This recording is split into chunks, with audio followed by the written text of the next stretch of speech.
Hey everybody, how you doing? My name's Justin. I'm an old acquaintance of Ben here, and I saw his post go up a couple weeks ago about him trying to start his own homestead here in the frontier of Pennsylvania. So I thought that would be a good opportunity for me to come out and learn a few things. So I drove about 2.5 hours to get here and to help the man, and now I'm just coiling barbed wire. It's been rusted out for probably the last 10 years. But at the same time, this is what it's all about. So what's your advice to somebody that's wanting to start doing like a homesteading thing? Well, my advice is buy cheap land.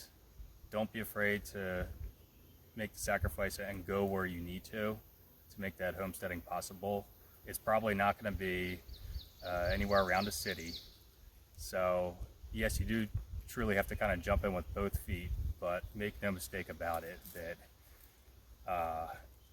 it's a romanticized idea. Get out there and live off the salt of the earth and create your own way as the spirit of the frontier, which we have all this land behind us here for one guy, sometimes two, to tame and cultivate into the way that Ben wants it. There's no two ways about it. It's going to be a long, difficult road. So just go in expecting that. Yeah, and here we are. 200 years later, yet we're doing some of the things that our earliest forefathers that came to America are doing. Simple as they are, whether it's coiling old wire or cutting down wood that we need.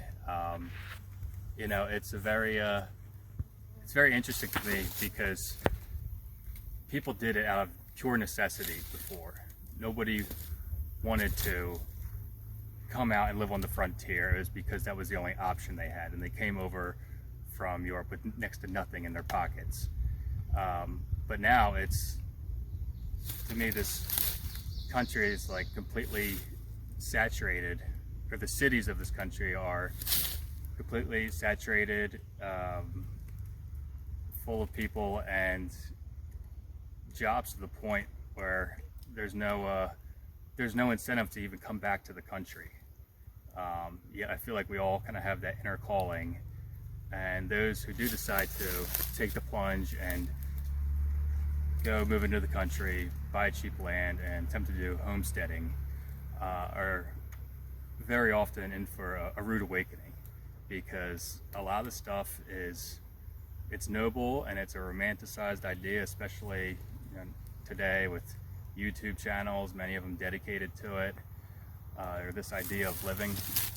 But it's a simple way of life, but it's a harsh one, and it's not one that I think is for everybody.